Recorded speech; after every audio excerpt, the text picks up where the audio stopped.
Senhores, para começar, nós vamos trazer, lembrando que a Adrilho Jorge está de férias e Fábio Piperno hoje teve um imprevisto.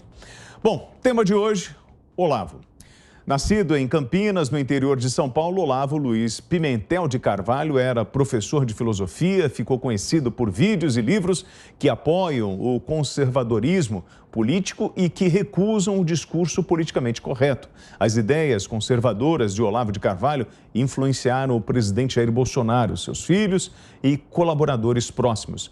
Mesmo assim, nos últimos meses, o escritor passou a fazer críticas ao presidente, dizendo que Bolsonaro mudou de ideia, o que aproveitou de suas ideias. Rodrigo Constantino, Bolsonaro foi dentro da academia, pegou as ideias de Olavo e depois se distanciou dele, ou esse distanciamento foi proposital em função da investigação da Polícia Federal?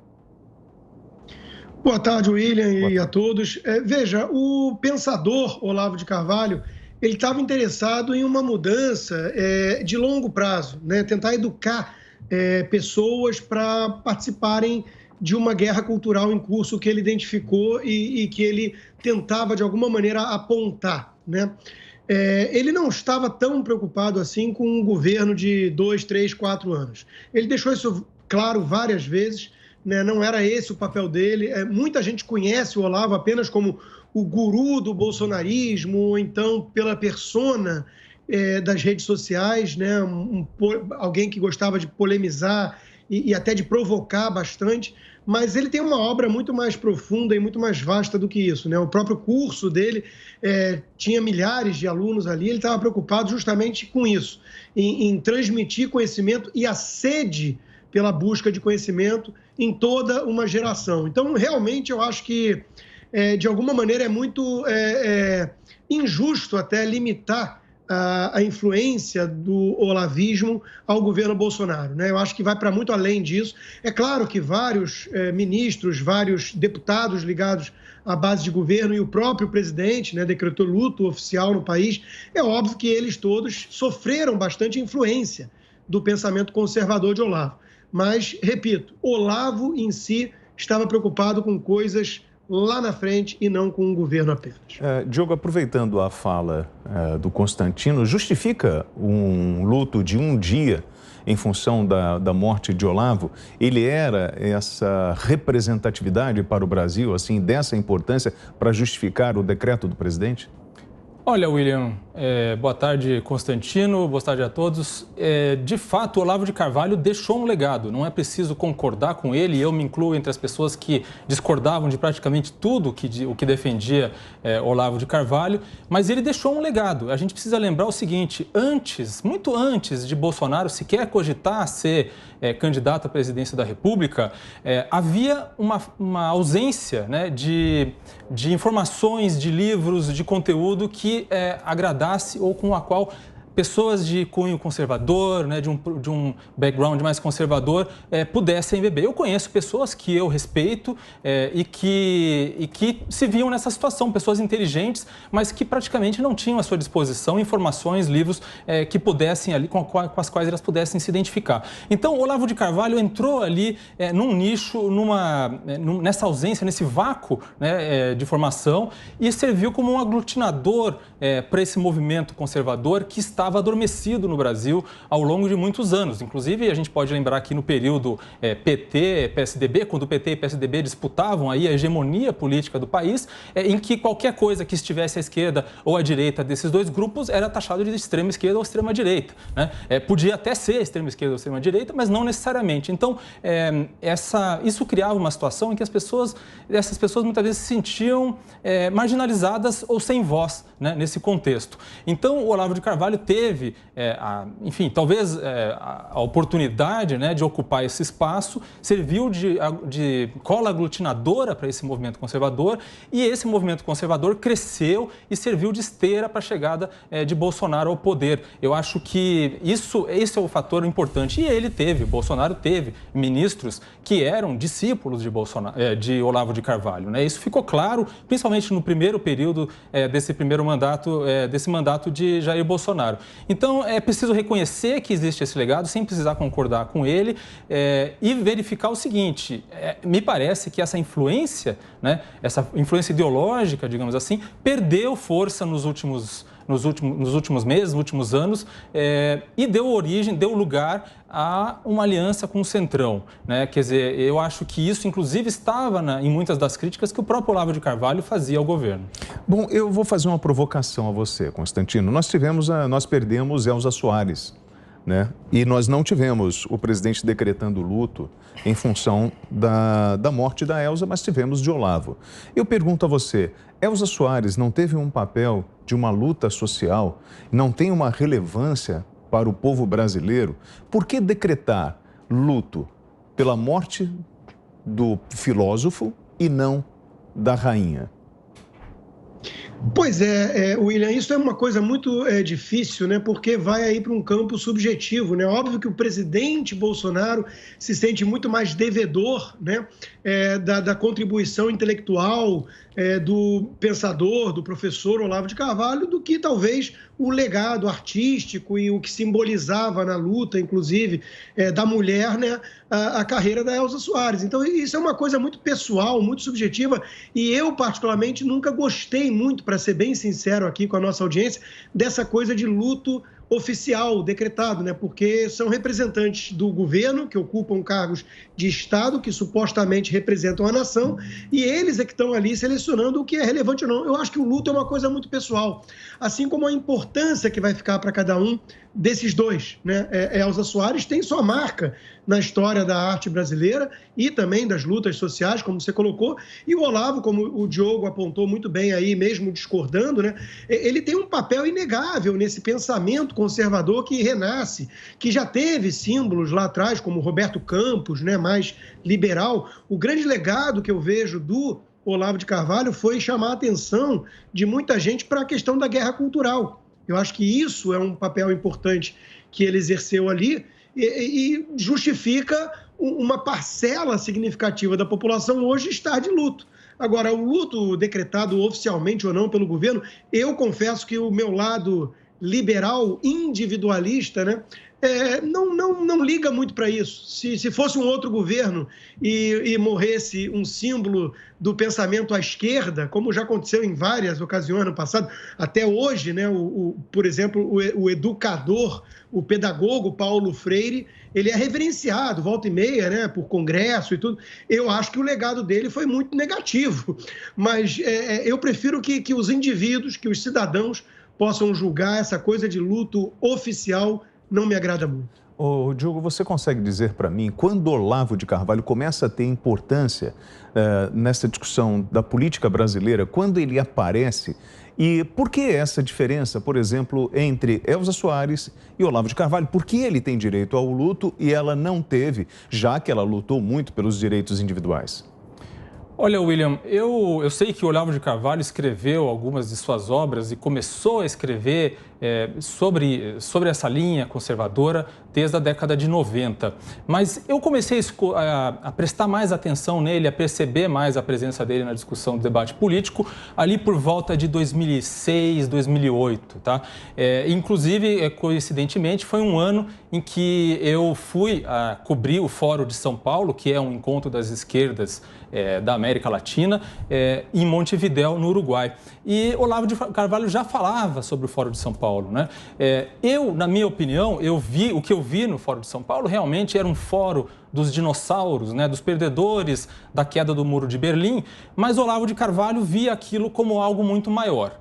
Eu discordava, inclusive, da visão que ele tinha. Ele via ali uma conspiração, um complô, uma força que, na minha opinião, o Fórum de São Paulo não tinha. Eu considerava as ideias ali todas equivocadas. Vi, por exemplo, nesse Fórum de São Paulo, de Montevidéu, um discurso do Ortega, que é agora, né, esse ditador que a gente vê na Nicarágua, toda essa discussão toda, o PT aplaudindo o discurso dele, aplaudindo também o discurso do representante de Cuba naquela ocasião, mas eu vi via aquilo como algo quase com cheiro de mofo, uma coisa sem força, sem possibilidade de se tornar algo muito mais ameaçador. E o Olavo de Carvalho via diferente, ele via aquilo como uma grande força, algo que ocorria nos subterrâneos e que poderia, de fato, levar a América Latina para o comunismo. Então, essa era a visão dele e, sinceramente, é ali, na minha opinião, que ele começa a ganhar mais relevância, mais força. Ali eu vi gente falando dele com mais frequência.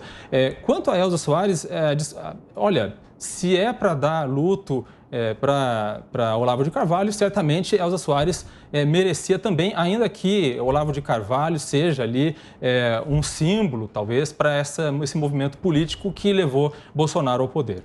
Bom, Constantino, qual é o seu principal elogio ao trabalho, ao pensamento de Olavo de Carvalho? É resgatar muita gente, em muita gente, né, o desejo realmente de cultura, de leitura, de conhecimento e abrir as portas para pensadores que no Brasil eram e muitas vezes são ilustres desconhecidos. Eric Voegelin e tantos outros, né? O Roger Scruton, o Olavo falou desses nomes muito antes de se tornarem relativamente conhecidos, até mesmo nos círculos conservadores, né? Então, o principal legado que fica do Olavo de Carvalho é como educador de uma geração que passou a estudar e passou a rejeitar ideologias. É curioso ele ser chamado de ideólogo, né, do bolsonarismo, qualquer coisa que seja. O Olavo de Carvalho, acima de tudo, é alguém que desconstrói ideologias. Aliás, o pensamento conservador ele é anti-ideologia por definição. Quanto à questão do Foro de São Paulo, porque me remete a algo muito pessoal, eu era um economista jovem, liberal do mercado financeiro, tinha Paulo Guedes como chefe, e ali eu comecei a acompanhar o Olavo de Carvalho pelos sites dele, né? Pelos textos publicados no site. Isso foi comecinho de 2000, né? E é curioso que uma das coisas que me chamaram a atenção foi exatamente isso.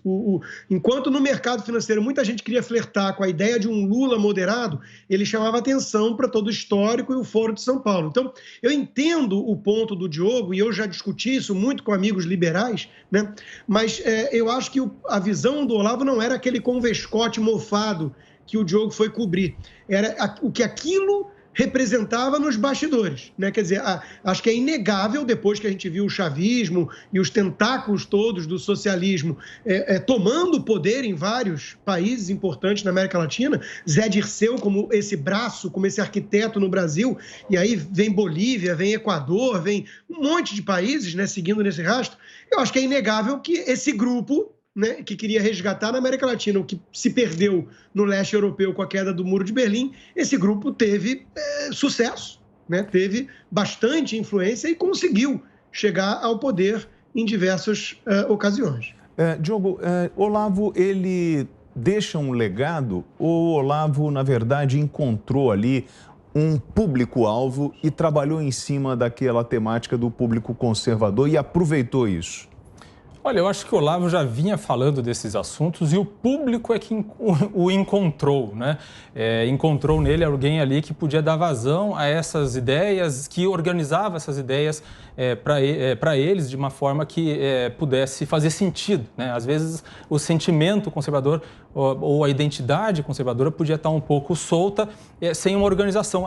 O Constantino falou bem, tem outros autores estrangeiros, inclusive que foram, que passaram a ser publicados no Brasil mais recentemente, e muitas dessas pessoas que às vezes começavam tendo contato com o Olavo de Carvalho acabavam indo ler alguma coisa desses outros pensadores, na minha opinião, inclusive pensadores mais robustos, com um pensamento, uma ideologia, uma visão de mundo muito mais bem embasada do que, de fato, o Olavo de Carvalho conseguia ter. Agora, nessa questão do Fórum de São Paulo, que o Constantino falou, eu acho que é importante dizer o seguinte: Constantino falou ali de início dos anos 2000, né? Quando Chaves estava ali colocando as manguinhas de fora, mas ainda não totalmente. Quando eu fui cobrir o Fórum de São Paulo em 2008, já não havia dúvida nenhuma, Hugo Chávez já era era um proto-ditador ou já um ditador e já estava transformando e destruindo a democracia na Venezuela. Para mim, o que me parecia claro, com aqueles governos todos de esquerda que estavam instalados naquele momento na América do Sul, na América Latina, é que mais do que trazer o comunismo ou instalar o comunismo, eles queriam se locupletar com o Estado, né? Pegar, pôr as mãos nos recursos em conluio com empresas privadas, grandes conglomerados que se favoreciam e viram isso como uma oportunidade, né, de mamar nas tetas do Estado. E enfim, esse era o objetivo, não necessariamente instalar o comunismo ou coisa que o valha. Eu acho que isso acho que ficou claro já naquele período. Mais do que qualquer coisa, o que se queria era colocar as mãos no poder do Estado, o poder financeiro do Estado, para manter-se no poder mesmo, era o poder pelo poder. Bom, Constantino, ele fala sobre esse terrorismo em função da pandemia e várias vezes, fez várias citações. E a filha dele publicou hoje, Heloísa de Carvalho Martins Arribas, diz o seguinte: no dia que Olavo postou que não tinha uma morte por Covid, perdi uma querida amiga que era viúva e deixou 3 crianças com menos de 10 anos órfãos. Olavo morreu de Covid, não tem como eu sentir grande tristeza pela morte dele, mas também não estou feliz, sendo sincera comigo e meus sentimentos. Eu destaco, Olavo morreu de Covid. Ironia do destino? Uma triste ironia do destino? Em primeiro lugar, William, teria que saber se isso foi fato mesmo. O médico pessoal do Olavo de Carvalho descartou essa possibilidade. Quanto a essa filha, Heloísa, é de longa data que vem, né, essa troca de... Na verdade, não é nenhuma troca de farpas, né? São ataques pessoais terríveis que ela lança contra o pai e que tem 8 filhos, né? Então, ela é a única realmente que demoniza e tem alguma coisa aí pessoal que... enfim, ou nós desconhecemos ou deve ser tratado num divã. Os outros filhos estão do lado do pai, né, e da Roxane, viúva agora. Então, agora, é claro, o Olavo fez críticas em relação à questão da pandemia, críticas essas que muita gente tem feito, eu inclusive e tantos outros. Muitos são rotulados de negacionista, mas não é esse o ponto. Eu acho que o ponto é você mostrar que há de alguma forma, um jogo de poder, de controle social exercido em nome do medo, do pânico que a pandemia produziu. Agora, isso aí, se você acredita ou não na vacina, se vai salvar a vida ou não, nós podemos sempre mostrar a pessoas que se vacinaram e foram a óbito. Então, eu acho que, infelizmente, William, o que nós estamos vendo hoje, e isso até... permita-me dizer aqui que me deprime um bocado, né? O que nós estamos vendo hoje nas redes sociais, principalmente no Twitter, que é a cracolândia das redes sociais, é uma coisa abjeta, né? É o famoso ódio do bem. Agora, são pessoas, no fundo, insignificantes, que não serão lembradas em 15 dias, enquanto que a obra do Olavo será lida em 50 anos. Então, eu acho assim, realmente... Tem muita gente que pegou esse ponto, né? Morreu de Covid e negou a ameaça do Covid. Eu não sei se ele morreu de Covid ou não, o médico diz que não, mas mesmo que tenha sido o caso, né? Eu lamentaria ele ter dado talvez pouca importância a uma doença que certamente vitimou muita gente acima de 70 anos, né? Mas acho que esse não é o ponto aqui relevante. Então, foi bom você falar sobre essa observação em relação ao médico. Isso foi quem trouxe essa informação que você está passando do médico, foi o jornal Globo, a colunista do Globo.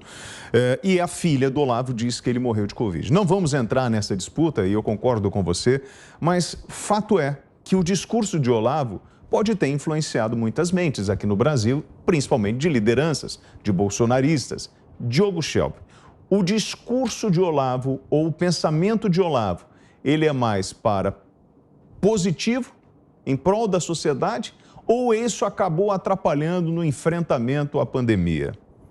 Olha, William, vamos então separar, acho que você deixou claro, excluir a questão de se ele morreu de Covid ou não, né? Deixar isso de lado para discutir qual foi a atitude dele em relação à pandemia. Acho que, de fato, ele teve uma atitude em relação a esse assunto que pode sim ter influenciado pessoas que admiravam ele, que acreditavam no que ele disse, a talvez minimizar a doença eventualmente ou não dar a devida importância para as medidas que poderiam ter sido adotadas para evitar o contágio ou depois para se deixar protegido, né? Para se proteger contra essa doença. Quando se usa a argumentação, como fez o Constantino, de que eu conheço pessoas que tomaram a vacina e ficaram doentes, ou conheço pessoas que tomaram a vacina e morreram, como de fato ocorreu.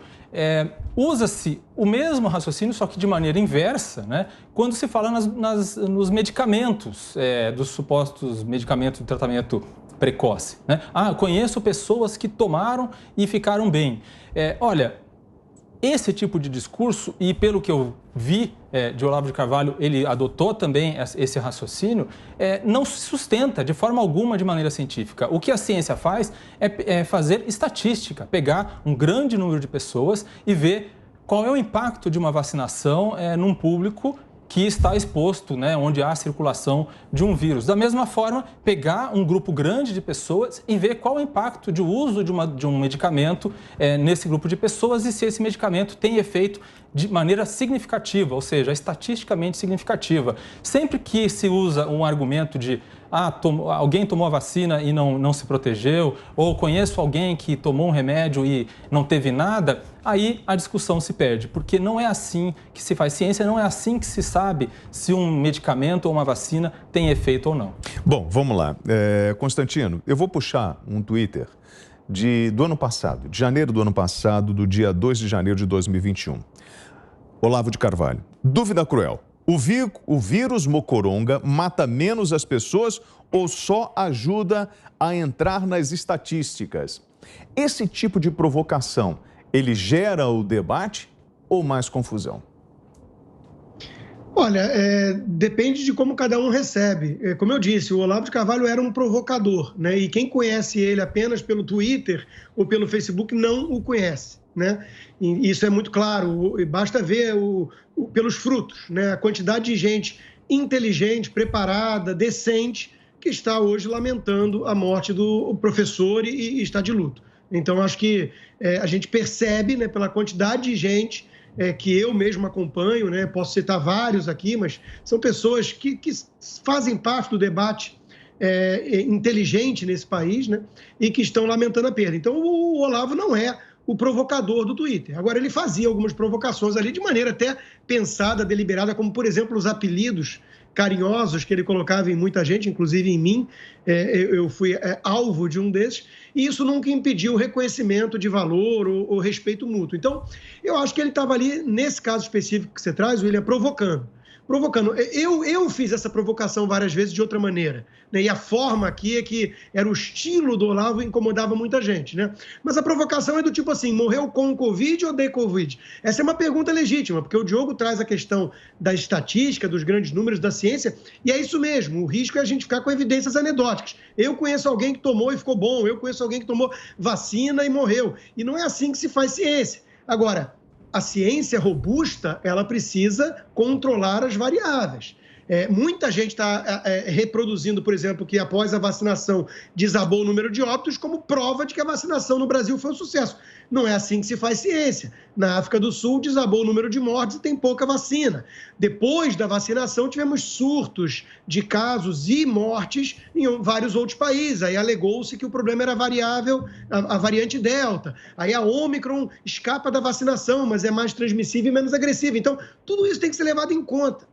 O debate científico ele foi interditado nessa pandemia por repetição de dogmas, de falsas verdades. Cobraram desses medicamentos que o Diogo citou o teste de ouro, o padrão duplo cego, randomizado, que não é exigido para inúmeros remédios.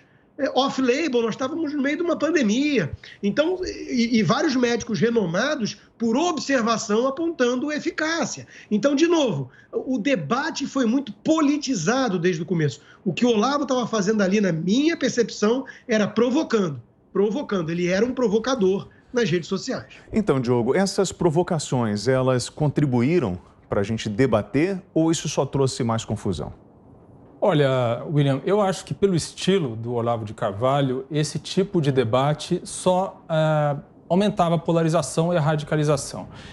Quem não queria sequer ouvir falar de Olavo de Carvalho, quando escutava esse tipo de provocação, se repelia ainda mais. Então, não é certamente o tipo de debate que eu acho que é benéfico, não é um tipo de debate que leva realmente a um consenso. Ou seja, quando se debate, obviamente você está tentando, de certa forma, convencer a outra pessoa de que o seu argumento está correto, né?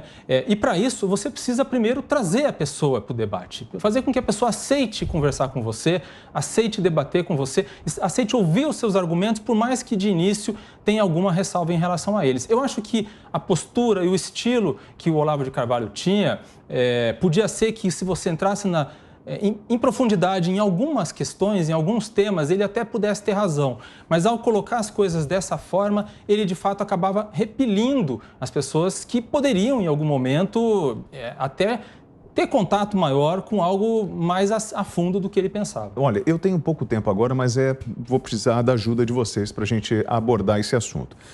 É o seguinte, hoje eu conversei com o ex-ministro Van Traub aqui na Jovem Pan e fiz a seguinte pergunta para ele. Por que a esquerda atacou tanto Olavo? Criou a ala olavistas, ficou tanto atacando este homem que era um filósofo, um pensador. Por que a esquerda fez tanto isso? Hein? Rotulando as pessoas ou rotulando o próprio Olavo? Constantino, 40 segundos. É medo, William. Eles não conseguem muitas vezes rebater os argumentos. Então eles partem para ataques pessoais, ofensas e rótulos. Negacionista é uma forma de você não debater. Então o Olavo assusta essa turma toda e eles preferem agora comemorar a sua morte, né, exalando todo esse ódio do bem por falta de capacidade argumentativa. Diogo Schelp.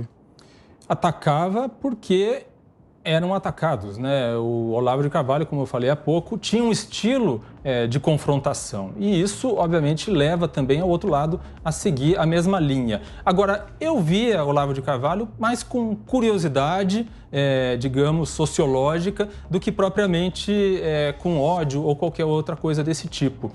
Eu via que ele identificava fenômenos que eram reais, né, na sociedade brasileira, mas não gostava, não concordava com a maneira como ele colocava isso.